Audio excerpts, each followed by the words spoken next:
Halo Sobat Ji, berjumpa lagi dengan saya, Halim Nuswantoro, dalam podcast 12 Pas. Diskusi asik berbagi pengalaman dan wawasan seputar pengelolaan sumber daya manusia.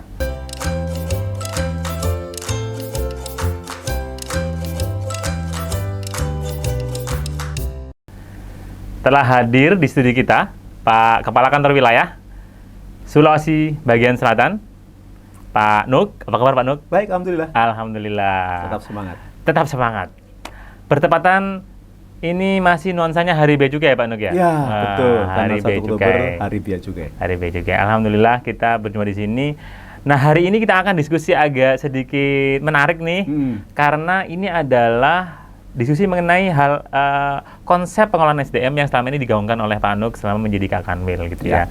Yaitu bagaimana mengolah sumber daya manusia yang benar, pintar, bugar, dan berbudaya. Yes. Nah, ini unik nih. Mungkin nggak semua unit kerja memiliki konsep yang seperti ini, tapi Pak Nuk mencoba untuk menggaungkan ini, dan selama ini telah menjadi semacam pondasi ya Pak Nuk ya, dalam pengelolaan SDM di Kanwil Bea Cukai Sulawesi Bagian Selatan. Nah Pak Nuk, pertanyaan pertama nih, inspirasinya dari mana? Kok bisa dapat benar, pintar, bugar, berbudaya? Ya, awalnya memang sebenarnya ini digaungkan oleh Pak Dirjen Bea Cukai yang dulu, bahwa pegawai Bea Cukai itu harus menjadi pegawai yang benar, pintar, bugar. Tiga saja ini sebenarnya. Pak Heru Pambudi gitu ya Pak Nuk? Pak ya? Heru Pambudi. Oh, siap, betul. Jadi pegawai Bea Cukai itu benar dalam arti secara integritas baik, kemudian juga benar dalam arti dalam menjalankan sesuai dengan aturan yang ada. Kemudian pintar, dia tahu bagaimana melayani dengan lebih baik, lebih cepat, lebih efisien. Kemudian berdasarkan ilmu-ilmu dan aturan-aturan yang ada. Dan bugar, karena hanya benar pintar tanpa kebugaran juga tidak bisa melayani dengan baik. Begitu ya. Nah, kemudian kenapa ditambah dengan berbudaya? Ini kreativitas kita bersama, karena memang kita melihat anak-anak sekarang itu dalam tanda kutip nih, ya, yang kita amati, budaya, attitude-nya itu belum sesuai dengan harapan, gitu ya. Oleh karena itu kita tambahkan berbudaya. Apalagi waktu itu waktu terinspirasi Piala Dunia, saat di Qatar, orang-orang Jepang dengan budayanya membersihkan dan sebagainya, help each other, kemudian mereka mau repot dalam tanda kutip, akhirnya ini budaya keren ini gitu. Makanya berbudaya itu harus menjadi landasan untuk menyempurnakan gitu. Kalau ini sudah bagus ya, sudah benar, pintar, bugar itu sudah luar biasa sebagai fondasinya, maka diindahkan dengan budaya. Jadi kalau makanan itu ada topping yang indahnya gitu ya. Selain main course-nya bagus, ada topping yang akhirnya membuat orang tidak sekedar makan tuh harus enak, tidak, tetapi harus ada indah di mata gitu. Sehingga orang begitu lihat pertama SDM dari Kanwil Sulbaksel sudah jatuh hati karena budaya yang bagus. Nah, orang itu kan banyak yang menilai seseorang dari pandangan pertama dulu gitu. Nah, kita harus menjadikan anak-anak kita, seluruh pegawai kita termasuk saya, saat berhadapan dengan orang, dari pandangan pertama sudah menunjukkan keindahan budaya kita. Sehingga dari situ dia begitu masuk ke dalam, oh ternyata memang secara integritas bagus, secara kapasitas bagus, kemudian secara appearance, secara kebugaran juga luar biasa gitu. Tapi dimulai dari budaya itu yang akan menjadi topeng yang orang melihat secara pertama kali begitu. Berarti ini lebih pada attitude sebenarnya ya? Iya. Kalau boleh dibilang sebenarnya mungkin tidak mudah ya membangun suatu budaya itu Pak Nuk. Iya. Bisa jadi ketika kita membangun benar, pintar, bugar, sebelum membangun budaya sendiri, kita harus bisa membuat ini membudaya dulu gitu Pak Nuk ya. Nah, mungkin saya coba kupas satu persatu Pak Nuk, kalau boleh. Benar, ini sebenarnya ada beberapa pertanyaan besar sebenarnya. Kadang-kadang kalau kita ngomongin masalah benar atau integritas, ada yang bilang integritas itu yang mana sih yang lebih penting gitu, antara moralitas dan formalitas. Kadang-kadang kan karena berada di birokrasi, kita ada koridor-koridor formal yang mengatur gitu. Tapi mungkin secara nilai-nilai kita juga harusnya menegakkan itu. Nah, menurut Pak Nuk bagaimana nih? Antara moralitas dan formalitas ini Bagaimana kita menyikapinya? Baik, kalau integritas menurut saya memang kita membangun pada esensi dasar manusia yang ada di dalam hatinya itu. Saat dibuatnya manusia itu ada keterkaitan dengan yang di atas, Tuhan Yang Maha Esa, Allah Subhanahu wa Ta'ala. Keyakinannya ya? Keyakinan. Ya, keimanannya kalau boleh bilang ini ya? Iya, orang bermoralitas baik itu kalau keyakinannya benar. Sehingga dia takut dengan Tuhannya, dia merasa diawasi oleh Tuhannya, dia merasa malu berbuat sesuatu karena ada yang mengontrol dia, yang melihat dia. Allah melihat saya loh gitu. Sehingga moralitas itu sangat penting gitu. Ya, dengan begitu moralitasnya oke, maka sebenarnya formalitas itu sesuatu hal yang begitu saya akan makin jalan. Secara moralitasnya baik dulu gitu. Ya, betul. Jadi kalau orang yang dalam tanda kutip beragama yang benar, dasarnya benar, itu selesai sebenarnya. Betul. Karena semua berawal dari situ. Dari moralitas. Moralitasnya itu benar. Sehingga makanya kenapa kita adakan pintar, adakan juga contoh-contoh. Makanya tidak sekedar itu, tapi para pimpinan kita di seluruh Bia Cukai Sulbaksel ini memberikan contoh. Gitu. Oh, ternyata memang saat ini juga pimpinan menjalankan itu. Sehingga anak, oh ya pimpinan saja menjalankan. Makanya mereka juga akan tertarik untuk ikut gitu. Jadi dua hal, memberikan secara ilmuwan dan contoh-contoh dari pimpinan-pimpinan yang akan membawa anak-anak ya akan dengan sendirinya ikut. Dan begitu dia ikut dengan baik akan jadi budaya dia. Gitu ya. Dia akhirnya menjalankan itu sesuatu hal yang bukan yang terpaksa lagi. Tetapi menjadi suatu hal yang memang nyaman dilakukan karena menjadi suatu kebutuhan dia. Ya, ketenangan yang utama adalah saat dia taat. Suatu hal yang bawa kebahagiaan itu saat dia dekat dengan yang Maha Penguasa, yang Maha Kuasa. Itu suatu hal yang akan tertanam saat dia mengikuti dan menjadi budaya. Akhirnya orang akan, oh iya, ini yang saya butuhkan. Sehingga kalau orang itu formalitas di duluan, ya sekedar formalitas saja. Tapi tidak ada gerakan hati untuk menjalankan itu kebutuhan saya. Betul. Menjalankan dengan terpaksa gitu. Dengan hal yang membuat nggak nyaman. Tapi kalau orang menjalankan dengan suka, menjalankan dengan ini saya butuh loh. Persis kita butuh makan. Ya saat kita nggak makan pasti lemes. Gitu ya, makanya sama kalau kita nggak makan rohani kita, nggak menjalankan kedekatan kita dengan Allah Subhanahu wa Ta'ala, juga nanti akan nggak karu-karuan gitu. Nah itu menjadi kebutuhan. Sehingga sholat tepat waktu, tidak mau korupsi dan sebagainya itu kebutuhan kok gitu. Ya bukan lagi keterpaksaan. Itu yang harus kita bangun itu. Begitu. Berarti ibaratnya ketika pimpinan itu mampu meng-highlight atau menunjukkan contoh teladan yang baik gitu ya mengenai moralitas. Maka sebenarnya dengan sendirinya formalitas itu juga akan terpenuhi gitu otomatis. Ya. Otomatis terpenuhi. Gitu. Karena memang dasarnya ya moralitas gitu Pak Nugi ya. Menurut saya begitu. Betul. Sepakat. Nah kita kemudian ngomongin masalah pintar nih. Pintar ini kan kadang-kadang ada yang suka, ada yang nggak suka gitu. Karena kadang-kadang ada orang yang pintar, tapi ada yang orang yang sok pintar, atau ada orang yang pura-pura pintar gitu Pak Nugi ya. Nah sebenarnya menurut Pak Nut, pintar ini sebagai seorang bea cukai seperti apa sih?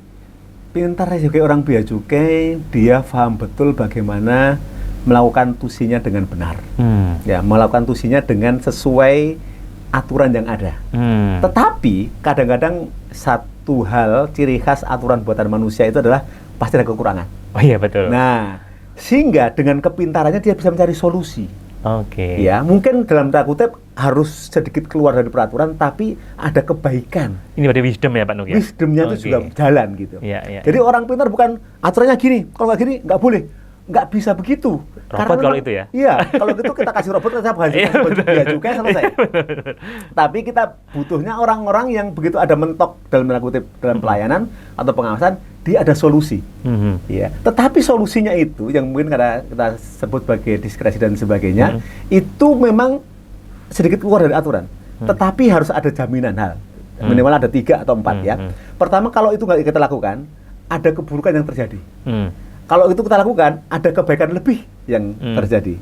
Kemudian tidak ada kerugian negara. Kemudian yang 4, kita tidak take advantage dari situ. Jadi itu harus kita pegang betul itu. Jadi memang kita benar-benar mencari solusi itu memang untuk dalam tanda kutip menguntungkan negara. Kemudian juga ada hal yang positif, pelayanan yang sangat memberikan positif, perbaikan pelayanan gitu ya. Tidak ada keburukan yang makin buruk lagi, sehingga itulah orang-orang yang pintar. Tidak sekedar textbook, kemudian ini boleh, ini nggak boleh, itu nggak bisa gitu. Tetapi itu memang awalnya. Tetapi ada suatu saatnya gitu, nggak selalu, tapi ada suatu saat yang begitu kita benar-benar harus pintar untuk mencari solusi. Begitu. Oh, siap. Berarti ini konteksnya adalah tidak hanya pintar sekedar pintar, tapi juga pintar yang benar. Yes. Betul ya Pak Nuk ya? Iya. Sehingga benar dan pintar ini harus bisa berjalan bersama berarti ya? Harus. Nggak bisa salah satu saja gitu ya? Nggak bisa. Kemudian yang ketiga, bugar. Bugar ini kan berarti masalah presence. Masalah orang bisa berada di tempat kerjanya, let's say gitu ya Pak Nuk ya.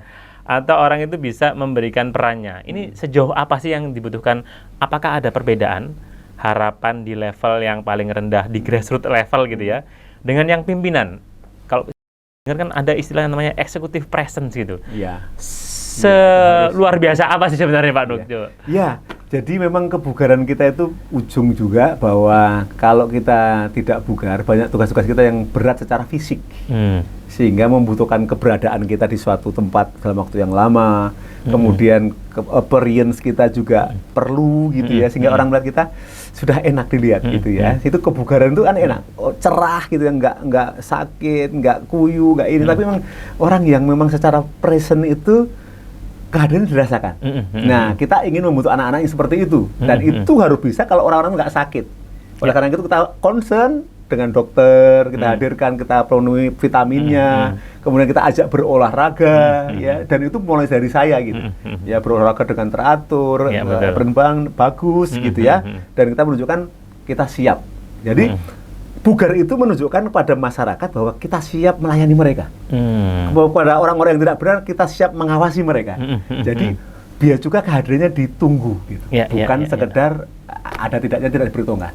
Itu bugarnya kita. Jadi kembali lagi tidak hanya sekedar formalitas akhirnya. Karena memang akhirnya benar tadi dan pintar dan bugar ini harus bareng-bareng. Diperindah dengan budaya. Berbudaya gitu ya. Berbudaya. Baik, berbudaya kita sudah ungkap tadi bahwa mungkin semuanya itu akhirnya mau nggak mau harus dibudayakan. Dimulai dari grassroots level yang paling rendah sampai nanti kemudian dipupuk ya Pak Nuk ya, pembibitan lah istilahnya gitu ya. Sehingga nanti nilai-nilai yang diambil pada akhirnya ketika seseorang menjadi pemimpin mungkin ya tadi benar, pintar, bugar, berbudaya secara konsisten gitu ya. Dan pimpinan itu pun harus melakukan itu. Memberikan teladan, sehingga tidak ini buat saya doang, enggak. Mulai dari pimpinan juga sama. Oh siap. Baik Pak Nuk, 2 pertanyaan terakhir. Ini pertanyaan template di 12 pas.